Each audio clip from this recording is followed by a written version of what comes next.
Welcome back to our channel Info 366. இன்னைக்கு என்ன இன்ஃபர்மேஷனோட நான் உங்களை சந்திக்கிறேன் அப்படின்னா, நேற்று வீடியோவில் அமெரிக்காவோட கடற்படை ஸ்ட்ரைட்டா ஹார்மோஸ்ல இருக்காங்க. இன்னொரு பக்கம் ஈரான் எந்த கப்பலும் உள்ள வரக்கூடாதுன்னு சொல்லி அட்டாக் பண்ணிட்டு இருக்காங்க. ஆனா அதையும் தாண்டி ரஷ்ய நாட்டுக்கு அடியோட ஒரு கப்பல் ஈரானோட துறைமுகத்தை வெற்றிகரமா எப்படி கடந்து வந்துச்சு, அந்த கப்பலுக்கு சொந்தக்காரர் யாரு, அவருக்கும் ரஷ்ய அதிபர் புதினுக்கும் என்ன சம்பந்தம், அமெரிக்காவோட பாஸ்போர்ட்ல அமெரிக்க அதிபர் ட்ரம்ப் அவரோட உருவப்படமா இருக்கட்டும் இல்ல சைனும் இருக்கு, இதுக்கான காரணம் என்ன, அந்த பாஸ்போர்ட்டை வாங்குறதுக்கு ரூல்ஸ் என்ன, ஒபெக் அந்த அமைப்புல இருந்து இப்போ ஐக்கிய அரபு அமீரகம் வெளியேற போறதா சொல்லியிருக்காங்க.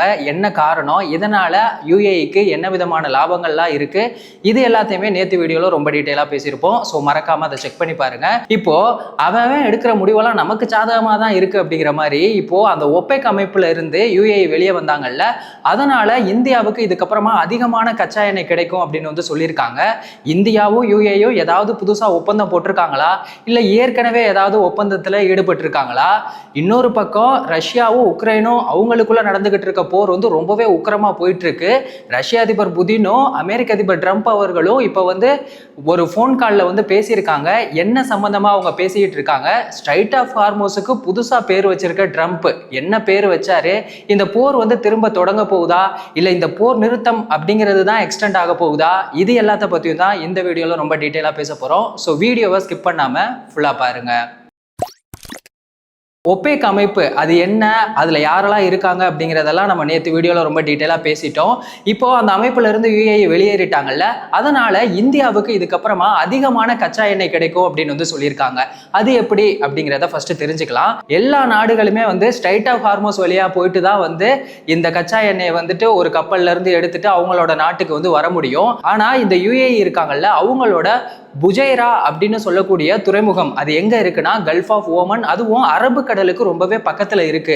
இதனால நமக்கு இந்தியாவுக்கு என்ன பெனிஃபிட் தெரியுங்களா, இது மூலமா நம்ம ஸ்ட்ரைட் ஆஃப் ஹார்மோஸுக்கு போக வேண்டிய அவசியமே இல்லை. ஏன்னா இது ஸ்ட்ரைட் ஆஃப் ஹார்மோஸுக்கு வெளியில தான் இருக்கு. இங்க இருந்து நம்ம கச்சா எண்ணெய் எடுத்துட்டு டைரக்டா இந்தியாவுக்கு போயிடலாம். இன்னொரு முக்கியமான ஒரு விஷயம், இந்த புஜைரா துறைமுகம் இருக்குல்ல, இது மகாராஷ்டிரா குஜராத்துக்கு ரொம்பவே பக்கத்துல இருக்கு அப்படின்னு சொல்லியிருக்காங்க. இது பாலைவனத்துல இருந்து டைரக்டா இந்த புஜைரா துறைமுகத்துக்கு இந்த ஆயில் பைப்லைன் லிங்க் கொடுத்திருக்காங்க அப்படின்னு சொல்லியிருக்காங்க. இன்னொரு முக்கியமான ஒரு விஷயம், நம்ம யுஏஇ கூட 2017ல ஒரு அக்ரிமெண்ட் ஒன்று போட்டிருக்கோம். அது எண்ணெய் சேமிப்பு ஒப்பந்தம். இது எதுக்காக அப்படிங்கிறத ஃபர்ஸ்ட் தெரிஞ்சுக்கலாம். இப்போ ஏதாவது ஒரு எமர்ஜென்சி இப்போ நடந்துகிட்டு இருக்குல்ல, இந்த அமெரிக்கா இஸ்ரேல் ஈரான் வார், இந்த மாதிரி ஏதாவது எமர்ஜென்சி டைம்ல போர் நடக்கிறதா இருக்கட்டும், இந்த எரிபொருள் தட்டுப்பாடு, இந்த மாதிரியான நேரங்கள்ல நமக்கு இந்த கச்சா எண்ணெய் தேவைப்படணும் அப்படிங்கிறதுக்காக என்ன பண்ணியிருக்காங்கன்னா, இந்தியாவில் நிலத்துக்கு அடியில யுஏஇ தயாரிக்கிற எண்ணெய்கள் எல்லாத்தையுமே அங்க ஸ்டோர் பண்றதுக்கான ஒரு இடத்தை இந்தியா சைட்ல இருந்து கொடுத்திருக்காங்க. இதுக்காக நம்ம அவங்களுக்கு ஏதாவது அமௌண்ட் கொடுத்துருக்கோமா அப்படின்னா கிடையவே கிடையாது. அவங்க தான் இந்த இடத்துல எண்ணெய்களை சேமிச்சு வச்சுக்கிறதுக்காக செலவு பண்ணி கொடுத்துருக்காங்க. இது நமக்கு ரொம்பவே இப்போ யூஸ்ஃபுல்லா இருக்கு அப்படின்னு தான் சொல்லி ஆகணும். இன்னொரு விஷயம், 2022ல நம்ம வணிக ரீதியான ஒப்பந்தமுமே போட்டிருக்கோம். இப்போ நம்ம இந்தியாவில இருந்து யுஏஇக்கு ஏதாவது அனுப்புறதா இருக்கட்டும், இல்ல யுஏஇல இருந்து இந்தியாவுக்கு இப்போ ட்ரெஸ்ஸு, ஜுவல்லரி, இல்லை காய்கறி, அரிசி, இந்த மாதிரியான விஷயங்களை அனுப்புறதுக்கு டாக்ஸ் ஃப்ரீ அப்படின்னு சொல்ல முடியாது. 90% வரைக்கும் எந்த விதமான வரியும் கிடையாது அப்படின்னு சொல்லியிருக்காங்க. ஆனால் இதுலேயுமே சில லிமிட்லாம் இருக்கு. அதை நெகட்டிவ் லிஸ்ட் அப்படின்னு சொல்றாங்க. இப்போ யுஏஇல இருந்து இந்தியாவுக்கு பால் சம்பந்தமான பொருட்கள் எதுவுமே அனுப்புறது இல்லை. ஏன்னா நம்ம நாட்டில் விவசாயிகள் பால் உற்பத்தி பாதிக்கப்படும். அது மட்டும் இல்லாமல் இந்தியாவில் அமுல் நிறுவனங்கள் எல்லாமே இந்த பால் சார்ந்த விஷயங்களை தான் பண்ணிட்டு இருக்காங்க. அதனால நம்ம நாட்டில் எந்த ஒரு பாதிப்பும் வந்துடக்கூடாது அப்படின்னு சொல்லிட்டு இந்த பால் சார்ந்த பொருட்களுக்கு மட்டும் எந்த விதமான டாக்ஸ் விதிவிலக்கும் இல்லாம ஒரு ரூல்ஸையுமே போட்டிருக்காங்க. அதுதான் இப்போ நமக்கு ரொம்பவே ஹெல்ப்ஃபுல்லா இருக்கும் அப்படின்னு சொல்லியிருக்காங்க. ஏற்கனவே யுஏஇ என்ன சொல்லியிருக்காங்கன்னா, நாங்க இந்த ஒபெக் அமைப்புல இருந்து வெளிவந்துட்டு இதுக்கப்புறமா அதிகமான பெட்ரோலை உற்பத்தி பண்ண போறோம், எல்லா நாடுகளுக்கும் குறைஞ்ச விலைக்கு விற்க போறோம் அப்படின்னு சொல்லியிருக்காங்க. இதனால இந்தியா மட்டும் இல்ல, மற்ற எல்லா நாடுகளுக்குமே இதுக்கப்புறமா கச்சா எண்ணெய் அப்படிங்கிறது அதிகமாகவே கிடைக்கும் அப்படிங்கிற ஒரு விஷயமா தான் இருக்கு. இந்த அமெரிக்கா இஸ்ரேல் ஈரான் இந்த போர் ஒரு பக்கம் இருக்கு. இப்போ இன்னொரு பக்கம் என்ன போயிட்டு இருக்கு தெரியுங்களா, ரஷ்யாவும் உக்ரைனும் பயங்கரமா சண்டை போட்டுக்கிட்டு இருக்காங்க. உக்ரைன் என்ன பண்ணியிருக்காங்க, ரஷ்யாவோட துவாப்சே அப்படின்னு சொல்லக்கூடிய ஒரு எண்ணெய் சுத்திகரிப்பு நிலையத்தை அட்டாக் பண்ணியிருக்காங்க. இது ஃபர்ஸ்ட் டைம் நடக்கிற அட்டாக் கிடையாது, 3வது முறையா, அதுவும் ஒரே இடத்துல இந்த அட்டாக் நடந்திருக்கு. முதல் முறையா ஜனவரி 2024ல இந்த அட்டாக் நடந்திருக்கு.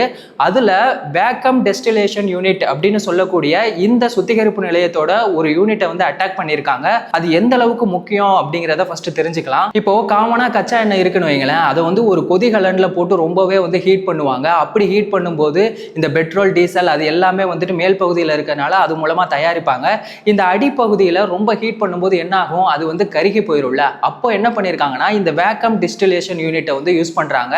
அதுல இருந்து அந்த காத்தை மொத்தமா வெளியில எடுக்கிறதுனால அது வந்து ஹை டெம்பரேச்சர்ல ஹீட் ஆகாம ஒரு மீடியமான இதுல இருக்கும்போது அதுல இருந்து என்னெல்லாம் தயாரிக்கிறாங்க தெரியுமா? நம்ம ரோடுக்கு யூஸ் பண்ற தாரா இருக்கட்டும், இல்ல மிஷின்ல யூஸ் பண்ற கிரீஸ் எல்லாமே வந்துட்டு அது மூலமா தான் வந்து தயாரிச்சுக்கிட்டு இருக்காங்க.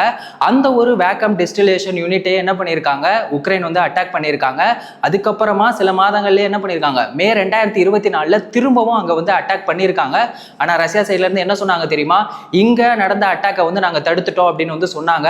ஆனா உண்மையிலேயே அங்க திரும்பவுமே ஒரு தீ விபத்து அப்படிங்கிற ஒரு நிகழ்வு வந்து நடந்திருக்கு. இப்போ 3வது முறையா இப்படி ஒரு சம்பவம் வந்து நடந்துகிட்டு இருக்கு. இது எல்லாத்துக்கும் காரணமா இந்த ரஷ்யா உக்ரைன் போருக்கான மெயினான ரீசன் என்ன இருக்கு, இந்த நேட்டோ அமைப்பு நாடுகள். நேட்டோ அமைப்பு நாடுகள்னா என்ன, அதுல யாரெல்லாம் இருக்காங்க அப்படிங்கிறதெல்லாம் நம்ம வந்து ரீசன்ட் வீடியோல ரொம்ப டீட்டெயிலா பேசியிருப்போம். ஸோ மறக்காம அதை செக் பண்ணி பாருங்க. அமெரிக்காவோட தலைமையில் இருக்க இந்த நேட்டோ அமைப்பு நாடுகளோட உக்ரைன் வந்து சேரணும் அப்படின்னு சொல்லி ஆசைப்பட்டிருக்காங்க. ஆனா இது வந்து ரஷ்யாவுக்கு சுத்தமா பிடிக்கல. அப்படி ஒரு விஷயம் நடந்துச்சுன்னா ரஷ்யாவோட எல்லையில அமெரிக்காவோட ஏவுகணையா இருக்கட்டும், இல்ல அவங்களோட ராணுவ தளங்கள் வந்து என் வீட்டு வாசல்ல வந்து நீ நின்னுட்டினா எனக்கு அது ரொம்ப பெரிய ஆபத்தாயிரும் அப்படின்னு சொல்லிட்டு ரஷ்யா நினைச்சாங்க. இன்னொரு விஷயம், உக்ரைன் போயிட்டு அமெரிக்கா போன்ற நேட்டோ அமைப்பு நாடுகளோட பழக்க வழக்கத்துல இருக்கிறதுல சுத்தமா அவங்களுக்கு வந்து விருப்பமே இல்லை அப்படின்னு தான் சொல்லணும். ஆரம்பத்துல ரஷ்யாவும் உக்ரைனும் சோவியத் யூனியன் அப்படிங்கிற ஒரு நாடா மட்டும்தான் இருந்தது 1991 வரைக்கும். அதுக்கப்புறம் தான் அந்த நாடு வந்து பிரிஞ்சிருக்காங்க. இப்போ ரஷ்யாவோட நோக்கம் என்னன்னா, எப்பவுமே வந்துட்டு உக்ரைன் நம்மளோட கண்ட்ரோல்ல இருக்கணும் அப்படின்னு சொல்லி நினைக்கிறாங்க. சிம்பிளா சொல்லணும் அப்படின்னா, என் வீட்டு வாசல்ல யாரும் வந்து நிக்க கூடாது அப்படிங்கிறது ரஷ்யாவோட நோக்கமா இருக்கு. உக்ரைன் என்ன சொல்றாங்கன்னா, நான் யாரு கூட சேரணும் அப்படிங்கிறத நான் தான் முடிவு பண்ணுவேன் அப்படின்னு சொல்லி அவங்க வந்து நினைக்கிறாங்க. இந்த ஒரு போரானது அவங்களுக்கு இடையில 4 வருஷமா தொடர்ந்து நடந்துகிட்டே இருக்கு. இந்த போரை மட்டும் இல்ல, அமெரிக்கா, இஸ்ரேல், ஈரான் இந்த போரையும் நிறுத்தணும் அப்படிங்கிறதுக்காக இப்ப அமெரிக்க அதிபர் ட்ரம்ப் அவர்களும் ரஷ்யாவோட அதிபர் புதின் 2 பேருமே வந்துட்டு 1.5 மணி நேரமா போன் கால்ல பேசியிருக்காங்க.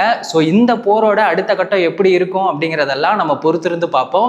எப்பவுமே வந்துட்டு சோசியல் மீடியால வந்து அமெரிக்க அதிபர் ட்ரம்ப் அவர்கள் ஏதாவது ஒரு போட்டோவை போட்டு அவரே வந்து கலாய்ச்சிப்பாரு, மற்றவங்க கலாய்க்கிற மாதிரி எல்லாம் போட்டோ போடுவார்ல, அந்த மாதிரி இப்ப என்ன பண்ணிட்டாரு, கையில ஒரு கன்னை வச்சுட்டு ஏதோ பெரிய ஒரு கேங்ஸ்டர் மாதிரி இதுக்கப்புறமா நான் வந்துட்டு பொறுமையா இருக்க மாட்டேன், இதுக்கப்புறமா இந்த போர் அப்படிங்கிறது தொடரும் அப்படிங்கிற மாதிரியுமே சொல்லியிருக்காரு. இந்த ஸ்ட்ரைட் ஆஃப் ஹார்மோஸுக்கு புதுசா ஒரு பேர் ஒன்று வச்சிருக்காரு.